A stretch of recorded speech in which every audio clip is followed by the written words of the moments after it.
जैसे कि आप लोग देख सकते हैं, हम लोग आज नीम करौली बाबा के दर्शन के लिए कैची धाम पहुंचे हुए हैं। यह मंदिर अपने ऐतिहासिक मान्यताओं के लिए विश्व प्रसिद्ध बनता जा रहा है। उन मान्यताओं को जानने से पहले हम थोड़ा नीम करौली बाबा जी के बारे में जानते हैं। नीम करौली बाबा जी का वास्तविक नाम लक्ष्मी नारायण था। बहुत कम लोगों को यह पता है, क्योंकि नीम करौली बाबा जी बोलते बोलते लोगों को लगता है कि शायद उनका नाम नीम करौली ही होगा, परंतु ऐसा नहीं है। उनका नाम लक्ष्मी नारायण था।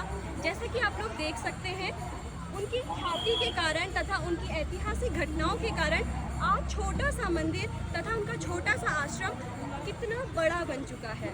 जी हाँ, लगभग 1900 के आसपास ही उनका जन्म माना जाता है, उत्तर प्रदेश के एक छोटे से जिले में। वह 11 साल मात्र के थे जब उनका विवाह हो चुका था, परंतु सांसारिक मोह माया से दुखी होकर उन्होंने अपना गृह त्याग करने की सोची थी और मात्र 17 साल के थे कि जब उन्हें संसार का संपूर्ण ज्ञान हो चुका था। कहा जाता है कि 1960 या फिर 1961 में उन्होंने देवभूमि उत्तराखंड में कदम रखा तथा इसी जगह पर आके उनके मित्र पूर्णानंद से भेंट हुई और पूरे इस मंदिर को बनाने में तथा इस पूरे आश्रम को बनाने में उनके मित्र पूर्णानंद ने उनका साथ दिया। कहा जाता है कि 1964 में कैची धाम की स्थापना की गई तथा समय के चलते चलते 1974 के आसपास यह बहुत बड़ा रूप ले चुका था। और यह कहा जाता है, आप लोगों ने देखा होगा कि नीम करौली बाबा जी की फोटोज आप लोग के घर में होंगी। आपने देखा होगा कि हमेशा वो एक कंबल ओढ़ के रहते हैं, वस्त्र नहीं होते, वो कंबल ओढ़ के रहते हैं। क्यों वो कंबल ओढ़ के रहते हैं, इस बारे में थोड़ा सा समझते हैं। इस बारे में भी उनकी एक बहुत ऐतिहासिक घटना कही जाती है। एक बार की बात है, नीम करौली बाबा जी एक बहुत चिंतित परिवार में जाते हैं, जहाँ उनका परिवार बहुत घोर कष्टों से भरा हुआ होता है।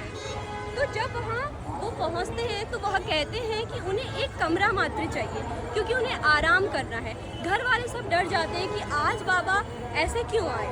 ऑब्वियस सी बात है, अगर किसी के घर में ऐसे संत महात्मा आ जाते हैं तो हमेशा सबको लगता है कि क्यों आए, कैसे आए। तो बाबा अपने किसी भी लालच के लिए वहाँ नहीं गए।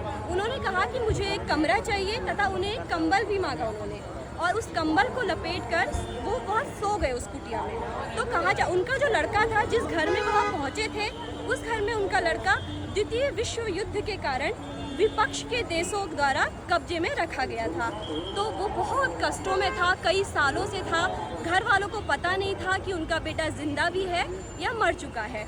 तो जैसे ही नीम करौली बाबा जी आराम करते हैं उनके घर पे, तो बहुत दर्द से इतने तड़प रहे होते हैं, परंतु वह निद्रा में होते हैं। किसी को नहीं पता होता है कि इन्हें क्या हो रहा है। घर वाले भी उन्हें उठाने की कोशिश नहीं करते हैं, सिर्फ इस वजह से वह यह सोचते हैं कि उनकी नींद में कोई डिस्टर्ब हो जाएगा। इस वजह से क्या होता है कि वो बहुत दर्द से बहुत ज़्यादा तड़प रहे होते हैं कि अगले दिन फिर वह कहते हैं कि इस कंबल को, जो कंबल उन्होंने उन्हें ओढ़ने के लिए दिया था, उस कंबल को वह निकाल कर कहते हैं कि इसका विसर्जन प्रवाहित जल में कर दीजिए, और इस जो ये कंबल है उस कंबल को खोल के मत देखना। और वह कंबल रास्ते भर में और भारी, उसका वजन हमेशा बढ़ता गया, परंतु बाबा ने कहा था कि उस कंबल को नहीं खोलना, तो वह नहीं खोलते हैं। तो फिर वो बाबा जी उनसे यह कहते हैं कि ठीक 1 महीने बाद आप देखिएगा, आपका बेटा इसी दिन वापस आ जाएगा।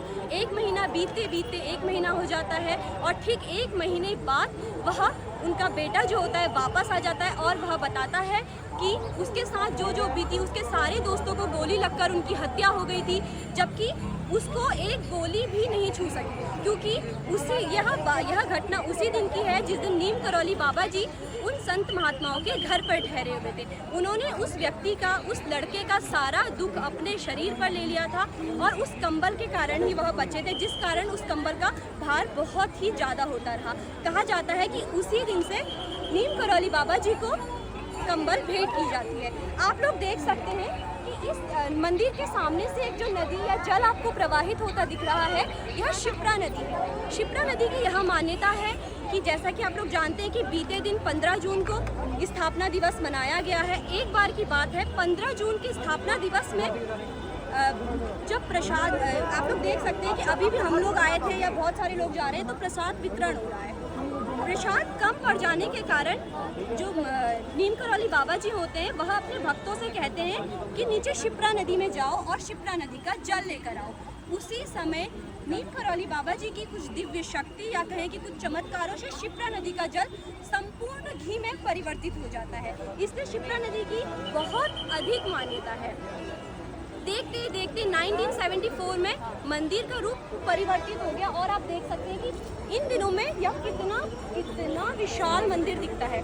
आप लोग देख सकते हैं बहुत बड़े बड़े दिग्गज जैसे कि विराट कोहली जैसे क्रिकेटर, फेसबुक के संस्थापक जुकेनबर्ग जैसे, एप्पल कंपनी के संस्थापक, इन सभी के मन में विचार आने का कारण नीम करौली बाबा जी को माना जाता है। धन्यवाद।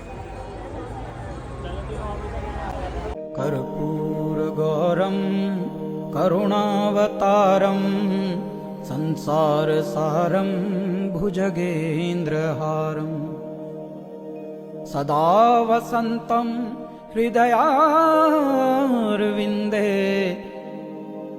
भवं भवानी सहितं नमामि।